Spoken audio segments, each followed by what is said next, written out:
Hello friends, so welcome back to the channel. आज हम complement system के बारे में पढ़ेंगे।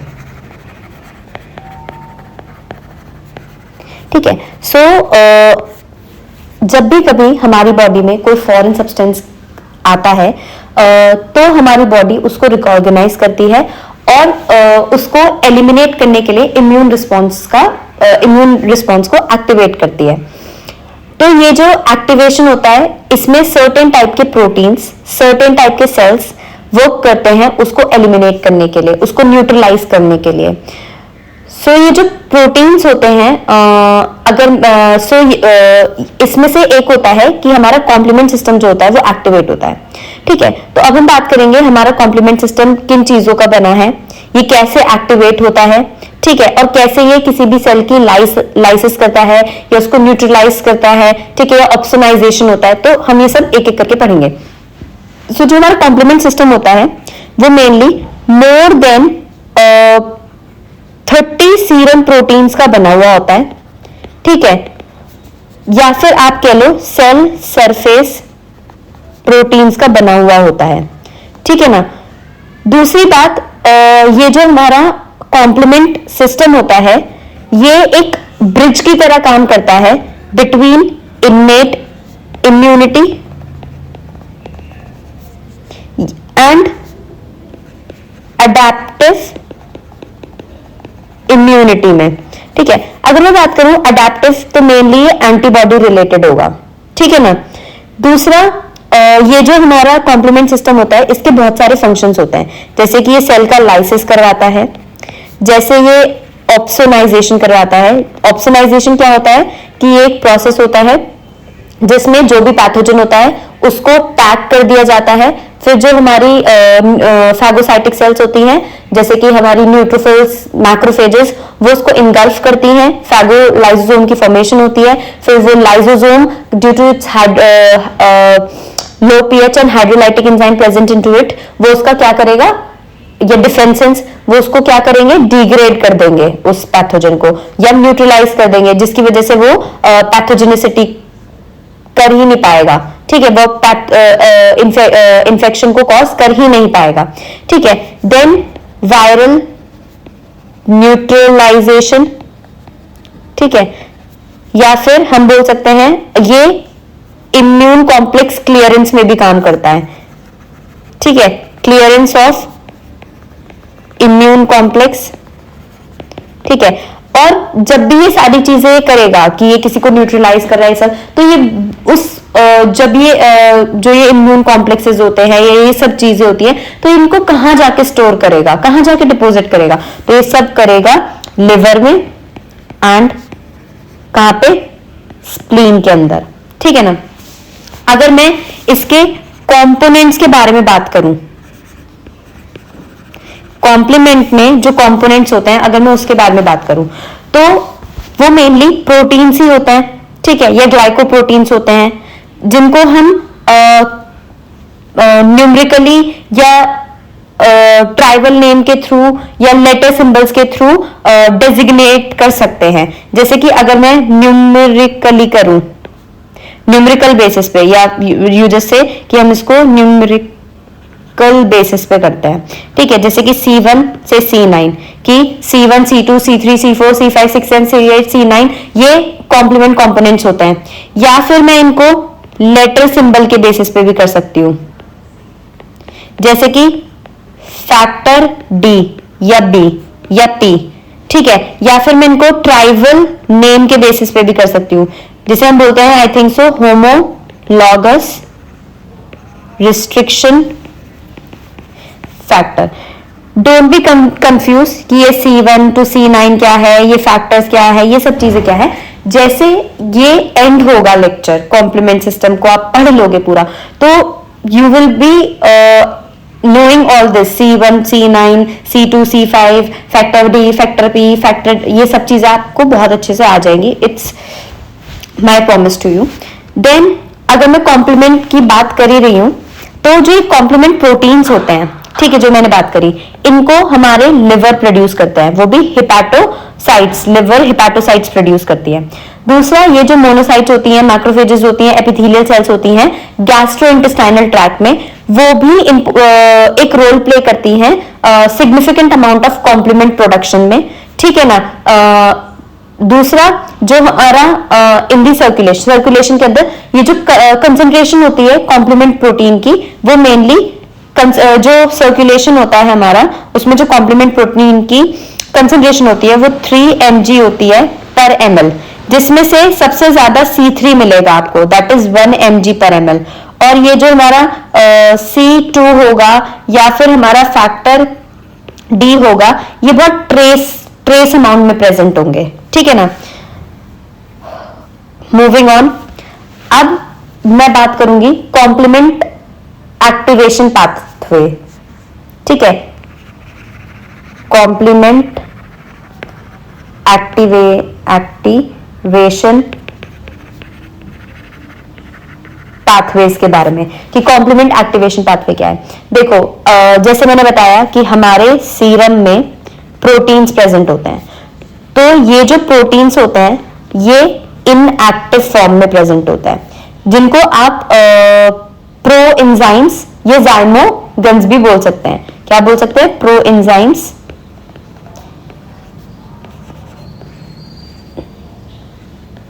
या आप इनको जाइमोगन्स भी बोल सकते हैं, ठीक है। इनकी एक्टिवेशन जो होती है वो ऐसे होती है कि सपोज करो एक कॉम्प्लीमेंट एक्टिवेट हुआ, उसने फिर दूसरे कॉम्प्लीमेंट को एक्टिवेट करा, उसने फिर दूसरे कॉम्प्लीमेंट को एक्टिवेट करा, तो ये एक स्टेप बाय स्टेप प्रोसेस होता है कि इसने इसको करा, फिर वो दूसरे का एक्टिवेट हुआ, फिर तीसरे का, फिर चौथे का। It's not a one step process, it is a multi step process and one activation lead to other activation, कि एक एक्टिवेट हुआ तो दूसरा एक्टिवेट होगा ही होगा। फिर दूसरी बात, अगर एक एक्टिवेट हो रहा है, जैसे सपोज करो C1 एक्टिवेट हुआ, तो इसने C4 को जब एक्टिवेट करेगा तो ये उसको 2 फ्रेगमेंट्स में तोड़ देगा, that is C4A and C4B। दूसरी बात, ये पॉइंट आपको नोट करना है कि जो C4B जहां पे भी B होगा ये लार्जर फ्रेगमेंट होगा, और जो A होगा वो स्मॉलर होगा। स्मॉलर वाला हमेशा इंफ्लेमेशन रिस्पॉन्स में जाएगा। मैंने आपको पहले बताया था कि इंफ्लेमेटरी रिस्पॉन्स क्या होता है, कि जब कभी भी ये कॉम्प्लीमेंट सिस्टम, या जब हम पहले पढ़ा था तो उसमें एंटीबॉडी थी IgE, जब वो बाइंड हो रही थी मास्ट सेल के साथ, तो वो और जब एंटीजन बाइंड हुआ था तो मास्ट सेल का डिस्ट्रक्शन हुआ था, या डीग्रैन्युलेशन बोलो उसको, डिस्ट्रक्शन मत बोलो, डीग्रैन्युलेशन हुआ था, जिसमें जो मास्ट सेल में हिस्टामिन था वो रिलीज हुआ था, जिसकी वजह से स्मूथ मसल्स का कॉन्ट्रैक्शन भी हुआ था, वैसोडाइलेशन भी हुआ था, ठीक है ना। सो इसको बोलते हैं कि इंफ्लेमेटरी रिस्पॉन्स प्रोड्यूस कर रहा था। दूसरी बात, जो लार्जर फ्रेगमेंट होगा ये जाकर के टारगेट सेल से बाइंड करेगा और फर्दर और कंपोनेंट्स का एक्टिवेशन करवाएगा, ठीक है ना। दूसरी बात,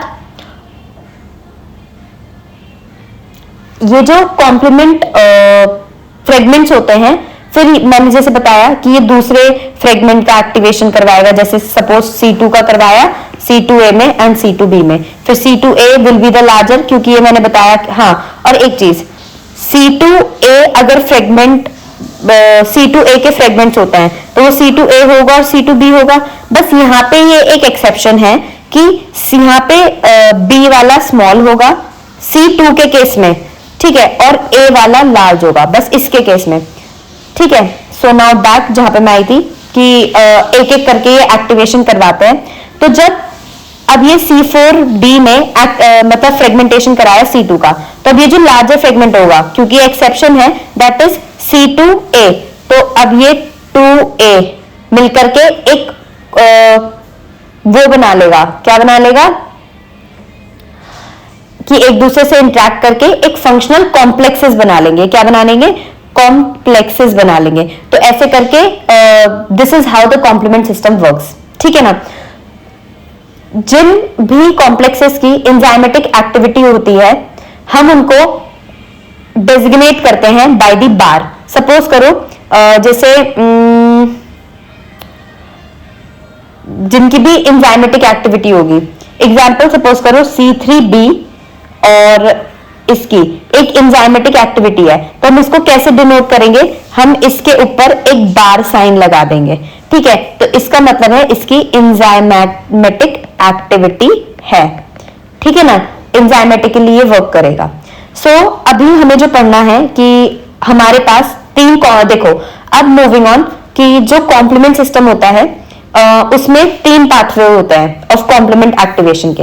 एक होता है क्लासिकल पाथवे, एक होता है लेक्टिन पाथवे और एक होता है ऑल्टरनेटिव पाथवे। अब हम इसको एक एक करके पढ़ेंगे और ये सारे बाद में जाकर एक साथ कंबाइन होकर एक मेम्ब्रेन अटैक कॉम्प्लेक्स की फॉर्मेशन करते हैं, जिसकी वजह से जो हमारा पैथोजन होता है उसका सेल लाइसिस हो जाता है। तो ये 3 अलग तरीके से काम करते हैं, ठीक है ना।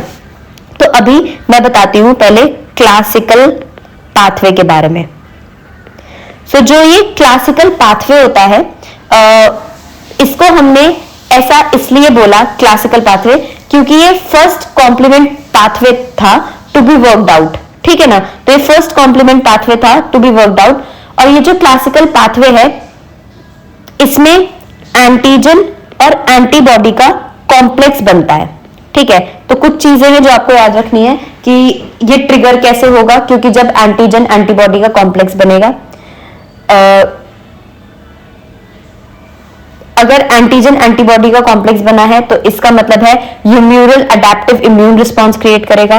क्या करेगा, ह्यूम्यूरल अडैप्टिव इम्यून रिस्पॉन्स, ठीक है। अब ऐसा जरूरी नहीं है कि ये हमेशा एंटीजन एंटीबॉडी कॉम्प्लेक्स बनेगा तो ही क्लासिकल पाथवे एक्टिवेट होगा, नहीं। क्लासिकल पाथवे जैसे कि वायरसेस के थ्रू भी एक्टिवेट हो सकता है, ठीक है, नेक्रोटिक सेल्स के थ्रू भी एक्टिवेट हो सकता है, ठीक है, या सब सेल्यूलर मेम्ब्रेन जैसे कि माइटोकॉन्ड्रिया की सब सेल्यूलर मेम्ब्रेन जैसे कि माइटोकॉन्ड्रिया की उसके थ्रू भी एक्टिवेट हो सकता है, या एग्रीगेशन से इम्यूनोग्लोबुलिन की, किसकी एग्रीगेशन से, एग्रीगेशन से किसकी, इम्यूनोग्लोबुलिन की,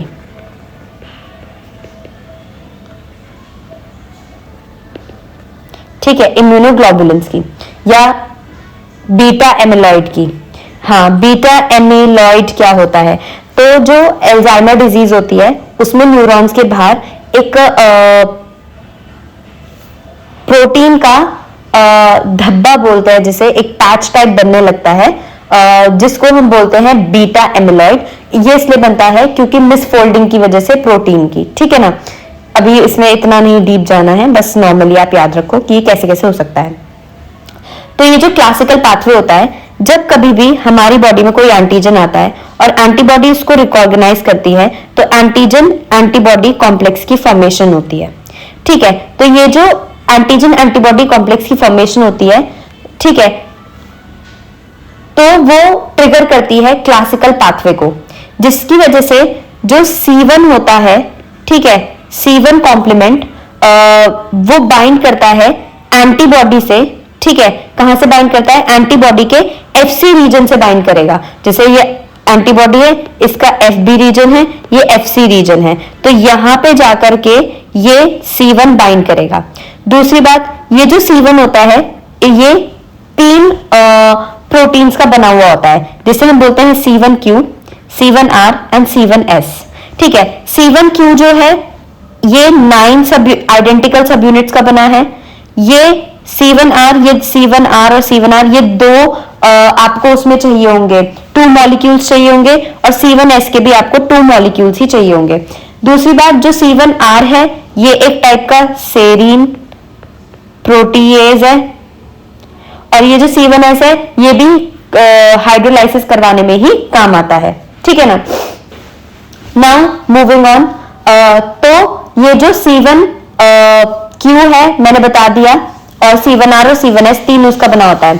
दूसरा, इसमें जो एंटीबॉडी होती हैं वो मेनली IgG एंटीबॉडी या IgM बॉडी से बाइंड करता है ये C1, ठीक है, या तो IgG से करेगा या IgM से करेगा। और ह्यूमन के केस में जो जी एंटीबॉडी होती है वो IG1, IG2, IG3 होती है। क्या होती है? IG1, G2 और G3 होती है। तो सबसे ज्यादा एफिनिटी जो होती है C1 की वो IgM एंटीबॉडी के साथ होती है। फिर उसके बाद होती है IgG एंटीबॉडी G3 एंटीबॉडी के साथ, फिर होती है IgG1 एंटीबॉडी के साथ और फिर होती है IgG2 एंटीबॉडी के साथ। तो ये कुछ पॉइंट्स हैं जो आपको अपने दिमाग में रखना है, ठीक है, इनको बाहर नहीं निकलने देना है,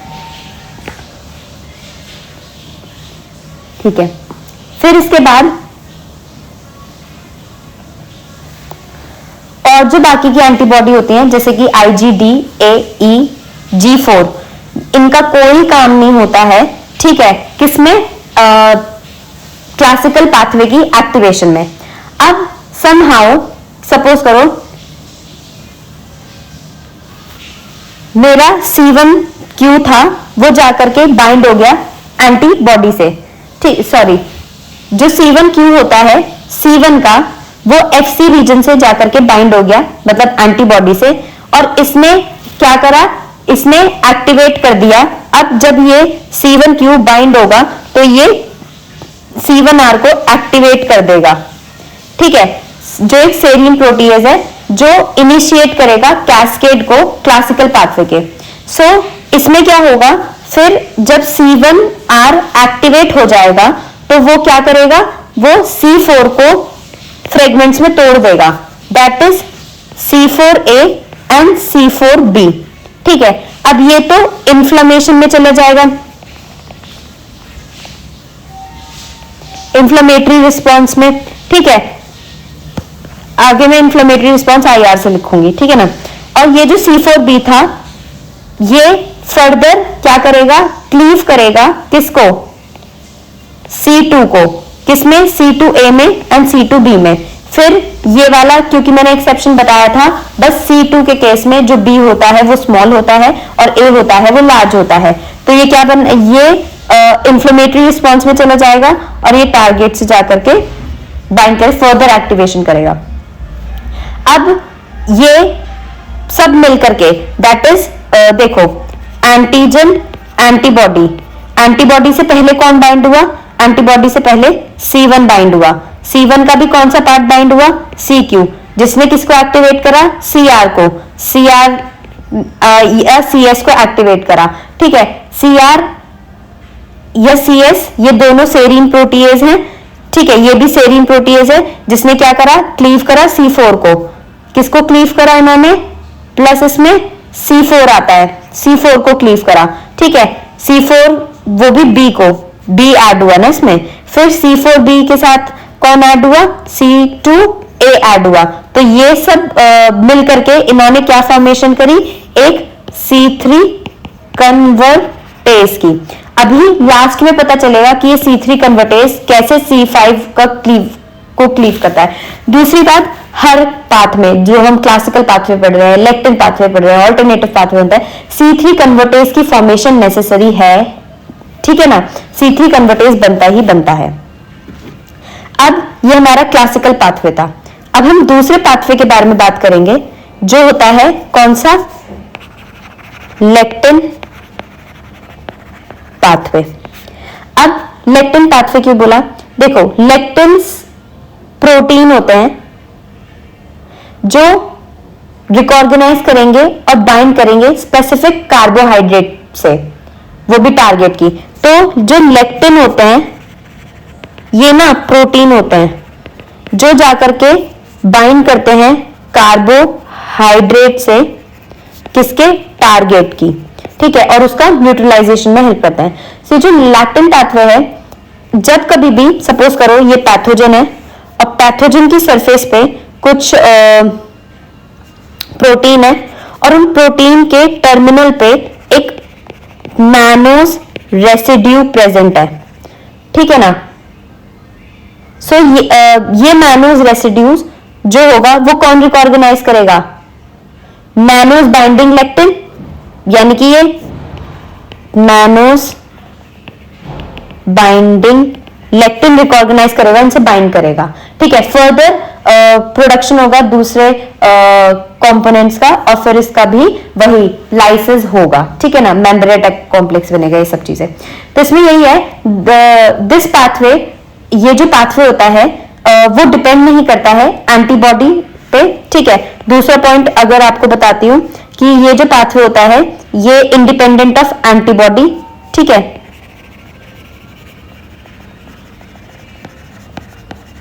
antibody activation mainly it is activated by, कौन इसको एक्टिवेट करेगा, मैनोज बाइंडिंग लेक्टिन, ये एक प्रोटीन है, ये क्या है, एक्यूट फेस प्रोटीन है, ठीक है, जो कि मैनोज रेसिड्यू से बाइंड करेगा, जो टर्मिनल पे प्रेजेंट होता है, ठीक है,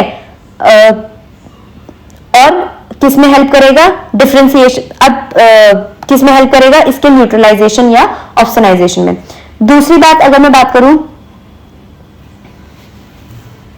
ये जो हमारा लेक्टिन पाथवे होता है ये बहुत इजीली, मतलब या रिस्पॉन्सिबल कह लो, होता है डिस्क्रिमिनेट करने के लिए सेल्फ एंड नॉन सेल्फ में, कि कौन सा हमारी बॉडी का मॉलिक्यूल वो है और सेल है और कौन सा फॉरेन सेल है, ठीक है। तो इसमें बहुत अच्छे से डिफरेंशिएट करता है, और बिना एंटीबॉडी के डिफरेंशिएट करता है, इसलिए हम इसको बोलते हैं कि ये इन्नेट इम्यून डिफेंस में काम, इसका जो वर्क है वो इन्नेट इम्यून डिफेंस में है। तो अब कैसे होता है, सपोज करो कोई बैक्टीरियल प्रोटीन है या पॉलीसेकेराइड है, जिसके कोई भी, सपोज करो पैथोजन है, ये बैक्टीरियल प्रोटीन है या कोई भी पॉलीसेकेराइड है, उसके टर्मिनल पे एक मैनोज रेसिड्यू है, ठीक है, मैनोज रेसिड्यू है।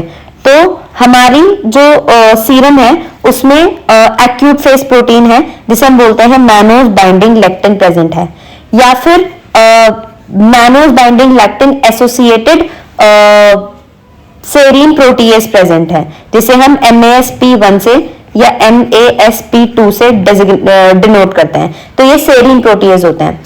तो इनका काम क्या होता है, तो जब भी कभी ये देखते हैं तो ये जाकर के बाइंड करते हैं इनसे, ठीक है। ये प्रोटीन है जिसे हम बोलते हैं मैनोज बाइंडिंग लेक्टिन प्रोटीन, ये बाइंड करेंगे और क्या करेंगे,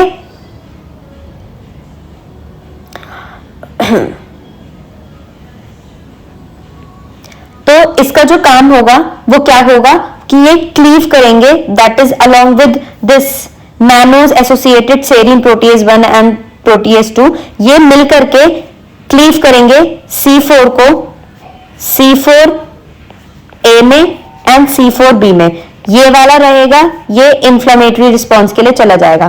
फिर ये C4B C2A में और C2B में C2 को क्लीव करेगा, फिर ये वाला इंफ्लेमेटरी रिस्पॉन्स के लिए चला जाएगा और ये रह जाएगा। तो ये बिल्कुल फर्स्ट वाले की तरह है, बस यहाँ पे जो डिफरेंस है कि ये बहुत इजीली डिस्क्रिमिनेट करेगा सेल्फ और नॉन सेल्फ में। दूसरा, ये एक इन्नेट इम्यून डिफेंस करता है क्योंकि इसमें एंटीबॉडी के थ्रू कोई एक्टिवेशन नहीं हो रहा है, इसमें मैनोज रेसिड्यू और मैनोज बाइंडिंग लेक्टिन जो एक एक्यूट फेस प्रोटीन है उसके थ्रू एक्टिवेशन हो रहा है, ठीक है। तो पर लास्ट में ही C3 कन्वर्टेज ही बना रहे हैं, ठीक है, जिसको हमने बोला X, सपोज करो ये है X क्या है, ये मैनोज रेसिड्यू है, प्लस C4B, ठीक है, क्योंकि ये इससे बाइंड हुआ, प्लस C2A, ठीक है, प्लस हमारा ये मैनोज बाइंडिंग लेक्टिन, प्लस हमारे MASP1 एंड प्लस 2, ये मिलकर के क्या बना लिया, C3 कन्वर्टेज। और मैंने बताया था C3 कन्वर्टेज हर एक पाथवे में बनेगा, whether it is a classical, whether it is a lectin, whether it is an alternative pathway. बाद में बताऊंगी C3 कन्वर्टेज का होगा क्या, पर बनेगा सब में, ठीक है। देन इसके बाद लास्ट पाथवे जिसे हम बोलते हैं ऑल्टरनेटिव पाथवे। देखो ऑल्टरनेटिव पाथवे ये वो पाथवे होता है, ये भी एंटीबॉडी इंडिपेंडेंट होता है, इसमें भी एंटीबॉडीज का कोई काम नहीं है, तो इसको मैं बोल सकती हूँ antibodies independent. Instead of antibodies जो लिपोपॉलीसेकेराइड्स होता है जो कि ग्राम नेगेटिव की आउटर मोस्ट लेयर में प्रेजेंट होते हैं, ठीक है ना, जो भी लिपोपॉलीसेकेराइड्स होते हैं, या फिर आप बोल लो कोबरा का जो विनोम होता है उसमें जो प्रोटीन्स होते हैं, ठीक है, उसको, या फिर यू में से सेल वॉल ऑफ ईस्ट, या फिर जो भी क्लासिकल पाथवे में except antibody and antigen complex और चीजें जो थी, जैसे एग्रीगेटेड इम्यूनोग्लोब्यूलिन, ठीक है, जैसे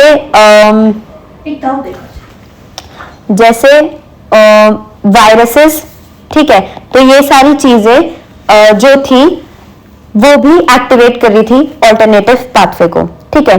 10 जो ऑल्टरनेटिव पाथवे होता है, क्योंकि इसमें एंटीबॉडीज का या टी सेल्स का कोई काम नहीं है, जो पर ये अगर लाइक कोऑर्डिनेट करेंगे, मतलब समहाउ डायरेक्ट नहीं, इनडायरेक्ट वे में तो हो सकता है टी सेल बी सेल का, बट डायरेक्ट वे में इनका कोई काम नहीं है, लाइक टी सेल या बी सेल का, तो इसलिए ये भी इननेट इम्यून डिफेंस में ही काम आता है। किसमें काम आता है? इननेट इम्यून डिफेंसेस में ही काम आता है, ठीक है।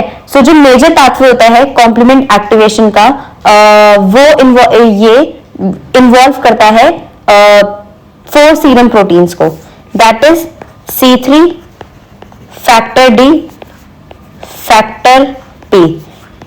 फैक्टर पी क्या है? प्रोटरडीन। ये मैं आपको बाद में बताऊंगी, जब मतलब अभी जब इस पाथवे को हम करेंगे तब आपको समझ में आएगा फैक्टर बी, फैक्टर डी और ये इन सबके काम है क्या एक्चुअल में, ठीक है ना। तो ये कितने हो गए? 1 2 3 और एक होता है फैक्टर डी। तो ये 4 प्रोटीन्स होते हैं जो इस मेजर पाथवे में कॉम्प्लीमेंट एक्टिवेशन में चाहिए होता है, ठीक है। ऑल्टरनेटिव पाथवे में जो अब सीरम में C3 होता है, ठीक है, जो अब देखो जब कभी हमारी बॉडी में कोई फॉरेन सब्सटेंस एंटर हुआ तो जो हमारी बॉडी में C3 प्रेजेंट था उसकी क्लीवेज हुई C3b में एंड C3a में।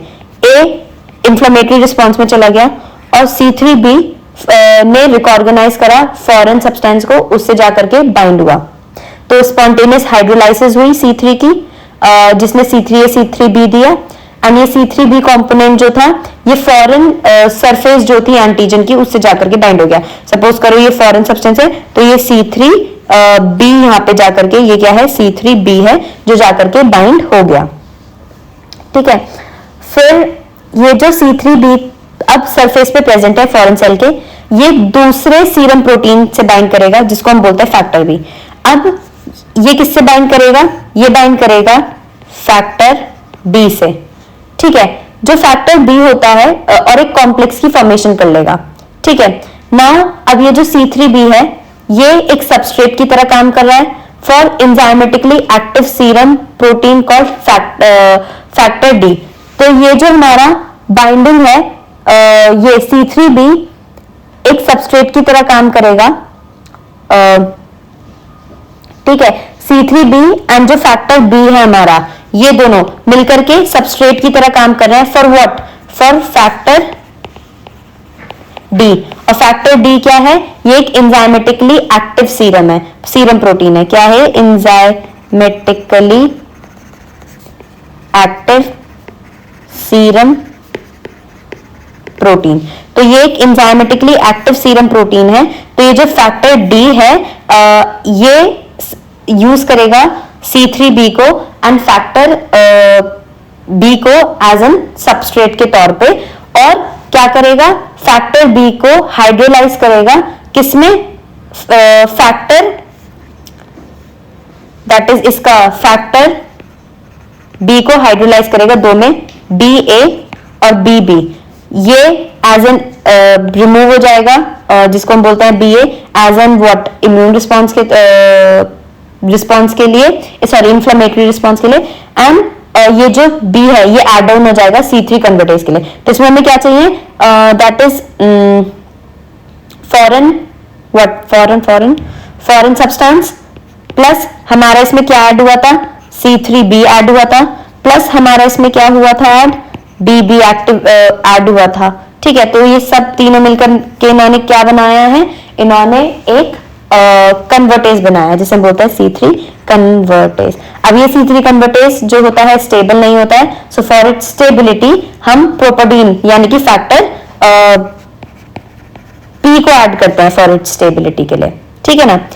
अब जैसे मैंने आपको तीनों पाथवे कराए, that is the classical pathway, that is alternative pathway and lectin pathway, ठीक है। ये हमने तीनों पाथवे पढ़े हैं। लास्ट में आके हमने देखा कि इन तीनों में C3 कन्वर्टेज ही बना है, ठीक है, C3 कन्वर्टेज ही बना है, ठीक है। अब ये जो C3 कन्वर्टेज होता है, अब हम बात करेंगे कि कैसे करके ये मेम्ब्रेन अटैक कॉम्प्लेक्स की फॉर्मेशन करेगा और जो भी पैथोजन हमारी बॉडी में एंटर हुआ है उसकी सेल लाइसिस करेगा या उसको न्यूट्रलाइज करेगा या उसकी ऑप्सोनाइजेशन करेगा, ठीक है। तो ये कैसे करेगा, अब जब C3 कन्वर्टेज की फॉर्मेशन हो जाती है तो जो भी हमारे सीरम में C3 प्रेजेंट होता है, ठीक है, ये क्या करता है, जो भी हमारे सीरम में C3 प्रेजेंट होता है उसको फ्रेगमेंट कर देता है C3A में एंड C3B में, जिसमें C3A तो वही इंफ्लेमेटरी रिस्पॉन्स में चला जाएगा एंड C3B एज इन रह जाएगा कॉम्प्लीमेंट एक्टिवेशन के लिए, ठीक है। तो अब ये जो C3B होगा ये जाकर के बाइंड करेगा टू द सेल सरफेस पे, ठीक है, किसमें बाइंड करेगा, सेल सरफेस पे। और ये जो C3A होगा ये इंफ्लेमेटरी रिस्पॉन्स में चला जाएगा, जिसमें क्या होगा, ये जाकर के जो हमारी मास्ट सेल्स होती हैं, सपोज करो ये मास्ट सेल्स हैं, तो ये यहाँ पे इस मास्ट सेल्स के पास रिसेप्टर्स होते हैं C3A की बाइंडिंग के लिए, तो ये C3A, ये सपोज करो C3A रिसेप्टर्स हैं और ये C3A है जो बाइंड कर गया, जिसकी वजह से मास्ट सेल्स का डीग्रैन्युलेशन होगा, डीग्रैन्युलेशन होगा तो इनमें से क्या रिलीज होगा, हिस्टामीन रिलीज होगा। हिस्टामीन का काम क्या होता है,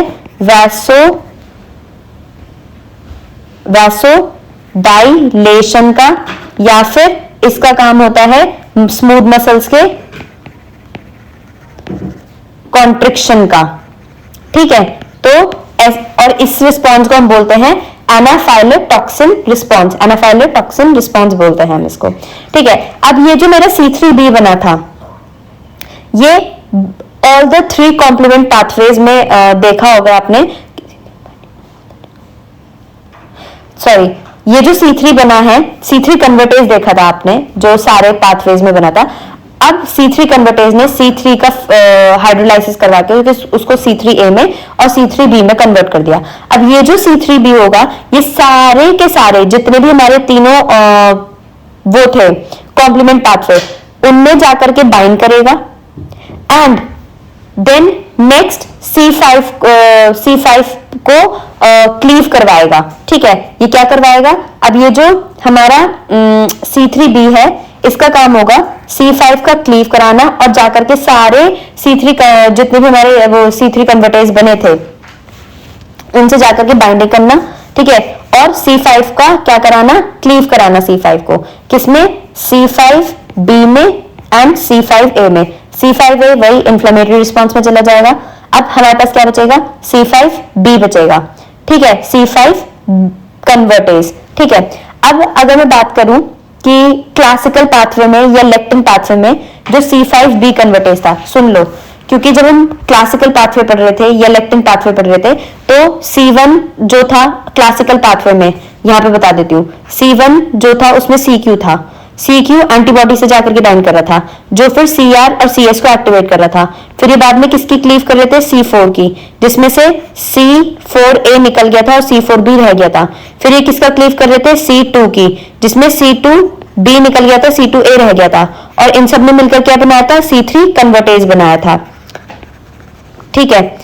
अगर मैं लेक्टिन पाथवे की बात करूं तो वो मैनोज रेसिड्यूज प्रेजेंट थे, उनसे मैनोज बाइंडिंग लेक्टिन बाइंड कर रहा था, ठीक है। वो क्या कर रहा था, C4 का ब्रेक डाउन करा रहा था, ठीक है, जिसमें से C4A जो था वो उसमें चला गया था, इंफ्लेमेटरी रिस्पॉन्स में, फिर C2 का करा रहा था जिसमें से C2 डी इंफ्लेमेटरी रिस्पॉन्स में चला गया था, तो हमारा क्या बन गया था, C4B ये करके C3 कन्वर्टेज बन गया था। क्या बन गया था, C3 कन्वर्टेज बन गया था। तो ये दोनों का अगर आप देखो कि इनका एक कॉमन पाथवे ही है, बस यहाँ पे एंटीजन एंटीबॉडी कॉम्प्लेक्स फॉर्मेशन हो रहा था और यहाँ पे बाइंडिंग हो रही है मैनोस की टू द प्रोटीन, प्रोटीन से बाइंडिंग हो रही है, ठीक है ना। तो इसमें यहाँ पे कोई एंटीबॉडी वो नहीं थी, तो इनका जो C3 कन्वर्टेज था वो भी समवॉट सिमिलर ही था। दैट इज अगर मैं बात करूं कि क्लासिकल या फिर लेक्टिन पाथवे का जो C3 कन्वर्टेज था वो था C4B2A, और फिर मैंने बताया था ये कन्वर्टेज C3 को क्लीव कर रहा था जिसमें C3B, ये C3B जाकर के बाइंड कर रहा था सारे C3 कन्वर्टेज से, तो ये क्या हो गया, C3D भी आ गया, तो ये एक ये बन गया, और ये जो है ये फिर C5 बन गया, ये क्या बन गया, ये C5 कन्वर्टेज है अगर इसमें 3B ऐड हो गया, ठीक है। बट जो हमारा ऑल्टरनेटिव पाथवे है, अगर मैं ऑल्टरनेटिव पाथवे की बात करूं तो इसमें फॉरेन सब्सटेंस आया था, उसने क्या करा था, जो भी C3 था उसको क्लीव करा था, तो C3B था इसमें पहले से भी प्रेजेंट, फिर फैक्टर B मिलकर के वो सबस्ट्रेट की तरह काम कर रहे थे फैक्टर D के लिए, जो फैक्टर B का क्लीवेज करा रहा था BA में, BA तोड़ गया था और B बचा था, ठीक है। फिर ये मिलकर के क्या बनाए थे, C3 कन्वर्टेज, ठीक है, क्या बना रहे थे, C3 कन्वर्टेज। तो अब इसमें क्या होगा, इसमें एक तो C3 पहले से प्रेजेंट था C3B, फिर B भी फैक्टर B के उसके आया, अब इसमें एडिशन हो गई C3B की दोबारा, क्योंकि जब कन्वर्टेज की फॉर्मेशन हो गई उसने फिर से जो C3 प्रेजेंट था सीरम में उसको हाइड्रोलाइज करा C3A और C3B में, तो अब ये किस में कन्वर्ट हो गया, मतलब यहाँ पे फिर से क्या आ जाएगा, C3B, तो ये अब C5 बन गया, C5 convertase for the alternative pathway के लिए। अब जो क्लीवेज होती है C5 की, तो उसने दो वो बनाए, that is CA and C5B। अब ये जो C5B होगा ये सेल सरफेस से बाइंड करेगा एंड क्या फॉर्म करेगा, nucleus for binding of the terminal complement components. अब ये जो C5B होगा, ये जो टर्मिनल कॉम्प्लीमेंट कंपोनेंट्स होंगे ये होंगे C6, C7, C8, C9, जो बाद में जाके मेम्ब्रेन अटैक कॉम्प्लेक्स बनाएंगे, ठीक है ना। सो अब ये जो क्लीव हुआ है C5 का इंटू C5A एंड C5B, अब ये जो C5B होगा ये सेल सरफेस से बाइंड करेगा and forms the nucleus for the binding of the end ये क्या एक न्यूक्लियस की तरह काम कर रहा है for what, for binding of other terminal you में से कॉम्प्लीमेंट कंपोनेंट्स। तो अब मैं बात करूंगी कि ये टर्मिनल कॉम्प्लीमेंट कंपोनेंट्स क्या हैं। तो एक बार अब हमारा C5B है, ठीक है, अब C5B जो है इससे बाइंड करते हैं हमारे टर्मिनल कॉम्प्लीमेंट कंपोनेंट्स। तो हमारे जो टर्मिनल कॉम्प्लीमेंट कंपोनेंट्स हैं वो हैं C6, C7, C8, C9, इन सब के अलग अलग रोल हैं, वो मैं भी आपको बताती हूँ।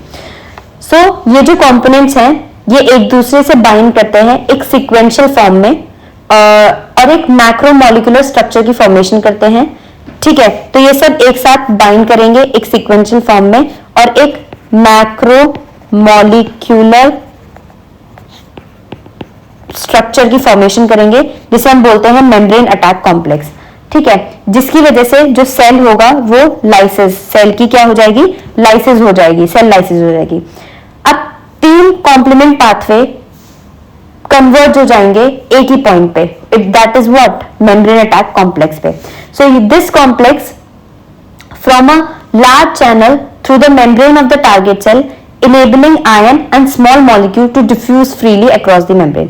अब ये जो मेरे टर्मिनल कॉम्प्लीमेंट कंपोनेंट्स हैं ये क्या करेंगे, मेम्ब्रेन में जो पैथोजन की मेम्ब्रेन होगी उसमें पोर्स क्रिएट कर देंगे जिसकी वजह से जो वाटर होगा वो अंदर की तरफ मूव करेगा और जो आयंस होंगे वो बाहर की तरफ मूव करेंगे और एक इम्बैलेंस क्रिएट कर देगा जिसकी वजह से जो सेल होगा वो लाइस आउट कर जाएगा, वो क्या कर जाएगा, लाइस आउट कर जाएगा। तो इसका जो फर्स्ट स्टेप होता है मेम्ब्रेन अटैक कॉम्प्लेक्स की फॉर्मेशन में वो होता है कि जो हमारा C5B होता है उससे C6 जाकर के बाइंड करता है, ठीक है। C5b पैथोजन की सरफेस पे बाइंड होगा, इससे जाकर के बाइंड करेगा हमारा C6, ये है C5b, इससे जाकर के कौन बाइंड करेगा हमारा C6, और फिर जो C7 होगा वो बाइंड करेगा C5b एंड C6 से। और जैसे कि सपोज करो मेम्ब्रेन है और मेम्ब्रेन पे यहां पे हमारा ये C5b प्रेजेंट है, इस C5b से सपोज करो ये आउटर है ये इनर है, तो C5b से जाकर के C6 बाइंड हो गया, तो जब इससे C7 बाइंड होगा तो C7 जो होगा वो जो आउटर लेयर है, ये C6 था, तो C7 जब बाइंड होगा तो जो आउटर लेयर है वो उसमें पेनिट्रेट कर जाएगा, ठीक है ना, आउटर लेयर, आउटर मेम्ब्रेन जो होगी सेल की उसमें पेनिट्रेट कर जाएगा, ठीक है। फिर सब्सिक्वेंटली बाइंडिंग होगी किसकी, C8 की, फिर सब्सिक्वेंटली C8 की बाइंडिंग होगी टू C5b6-7, ठीक है, जिसकी वजह से जो क्या होगा डीपर पेनिट्रेशन हो जाएगी इस टर्मिनल कॉम्प्लीमेंट कंपोनेंट्स की इनटू द मेम्ब्रेन। अब इनकी एक डीपर, अब इसमें आउटर मेम्ब्रेन को नहीं इनर मेम्ब्रेन को भी मतलब डीपर इनकी पेनिट्रेशन हो गई है। द फाइनल स्टेप जो होता है मेम्ब्रेन अटैक कॉम्प्लेक्स की फॉर्मेशन में वो होता है बाइंडिंग एंड पॉलीमराइजेशन C9 की। फिर क्या होगा हमारा जो C9 होगा, ठीक है, वो यहां पर आकर के बाइंड करेगा, ठीक है, प्लस C9 के साथ इसकी पॉलीमराइजेशन होने के लिए एक और C9 आकर के बाइंड करेगा, ठीक है, और ये क्या करेंगे, ये जो C9 होते हैं ये परफोरिन लाइक मॉलिक्यूल्स होते हैं। परफोरिन लाइक मॉलिक्यूल्स मतलब ये पोर्स क्रिएट कर देंगे, ठीक है। तो ये जो हमारा C5, C6, C7, C8 जो हमारा कॉम्प्लेक्स फॉर्म हुआ था इससे C9 आके बाइंड करेगा जो एक परफोरिन लाइक मॉलिक्यूल होगा, ठीक है ना, जो मेम्ब्रेन जो होगी उसमें होल क्रिएट कर देगा, ठीक है, पोर्स क्रिएट कर देगा।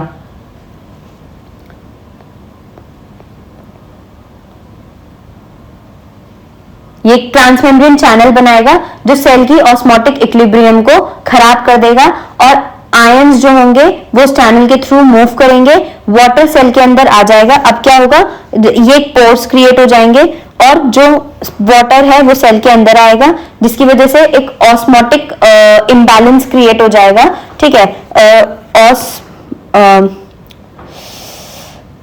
ऑस्मोटिक इम्बैलेंस क्रिएट हो जाएगा और जो सेल होगा जो सेल मेम्ब्रेन होगी वो परमिएबल हो जाएगी, ठीक है, cell membrane permeable to what, permeable to macro molecules के लिए परमिएबल हो जाएगी एंड एस्केप कर जाएगी फ्रॉम द सेल, जिसकी वजह से जो सेल होगा उसकी लाइसिस हो जाएगी, सेल वहीं पे मर जाएगा, ठीक है ना। अब मैं बताती हूँ biological active function mediated by complement protein.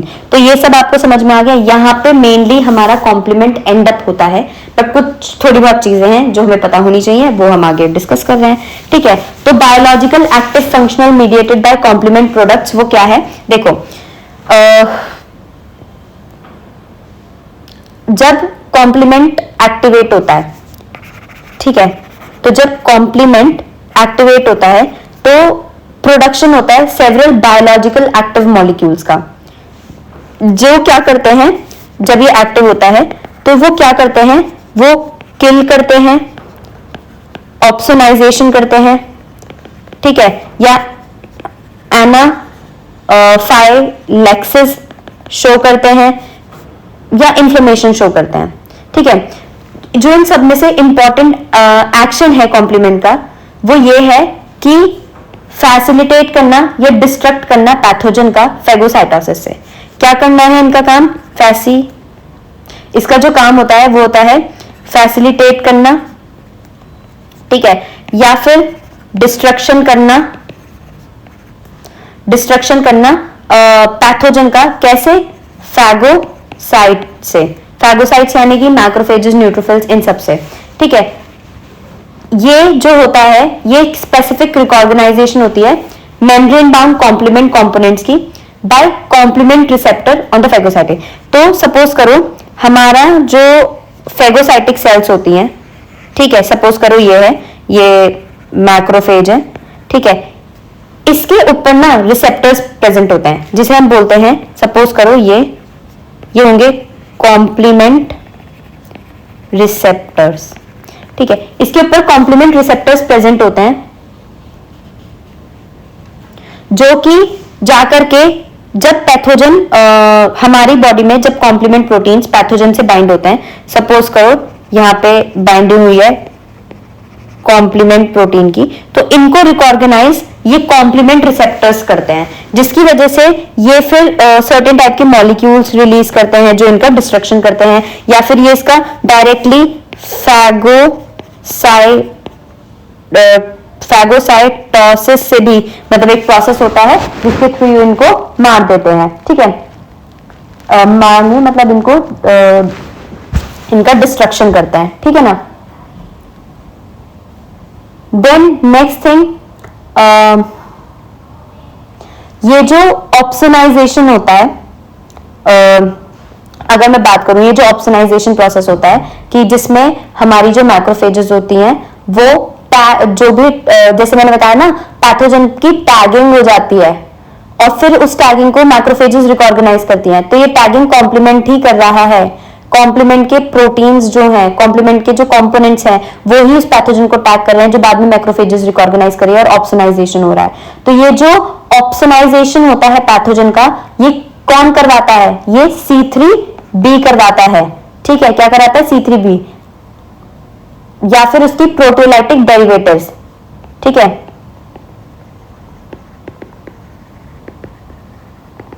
ठीक है। C4b भी ऑप्सोनिन की तरह काम करता है बट माइनर रोल होता है इसका, ठीक है। जैसे अगर मैं बात करूं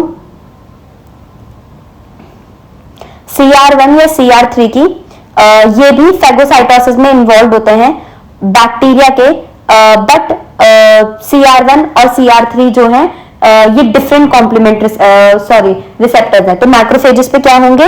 CR1, CR2 या CR3, तो ये क्या है? ये कॉम्प्लीमेंट रिसेप्टर्स हैं जो प्रेजेंट होता है फेगोसाइटिक सेल्स पे, जो रिकॉर्गनाइज करते हैं व्हाट? कॉम्प्लीमेंट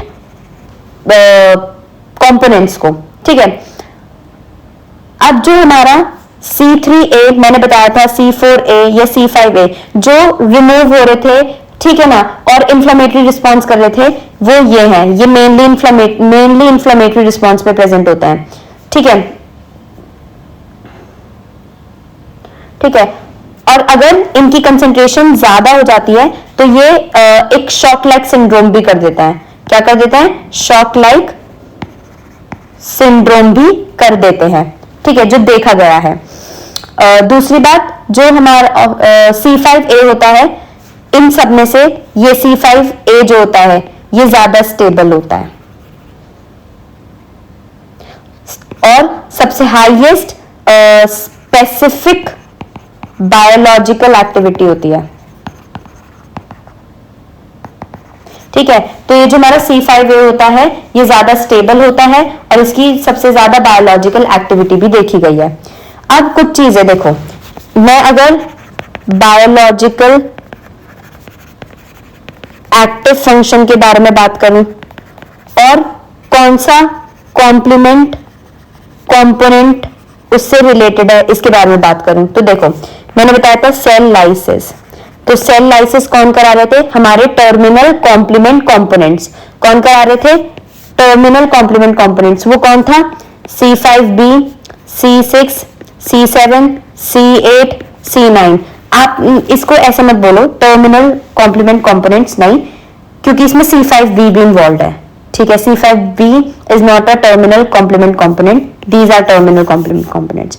तो इन्हें हम बोलेंगे membrane attack complexes, membrane attack complexes cell lysis करवा रहे थे, ठीक है। अगर मैं बात करूं इंफ्लेमेटरी रिस्पॉन्स कौन करा रहा था? हाँ जी, C3a करा रहा था, C4a करवा रहा था, C5a ज्यादा स्टेबल था और ये हाई स्पेसिफिक बायोलॉजिकल एक्टिविटी भी थी। अगर मैं बात करूं टैक्सेस ऑफ ल्यूकोसाइट्स कौन करा रहा था? ठीक है, तो वो करा रहा था हमारा C3A एंड C5A, C4 का कोई काम नहीं था। ठीक है, अगर मैं बात करूं ऑप्सोनाइजेशन पर्टिकुलर एंटीजन की, कि पर्टिकुलर एंटीजन है उसकी ऑप्सोनाइजेशन कौन करा रहा था, मतलब उसकी फैगोसाइटोसिस में हेल्प कौन कर रहा था? तो ऑप्सोनाइजेशन पर्टिकुलर एंटीजन की जो कर रहा था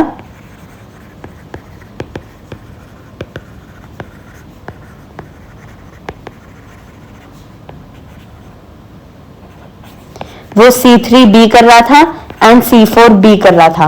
ठीक है,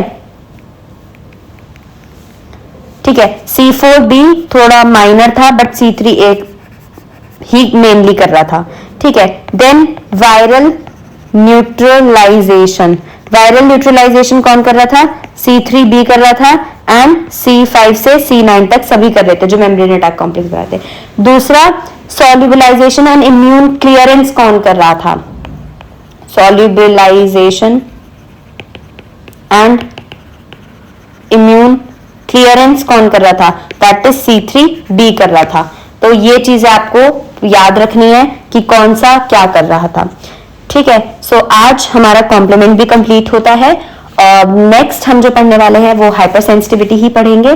ठीक है ना, उसमें हम बात करेंगे कि कितने टाइप की हाइपर सेंसिटिविटी होती है और ये क्या प्रोसेस होती है। ठीक है, और हमारी बॉडी इससे कैसे डील करती है। सो आज के लिए थैंक यू।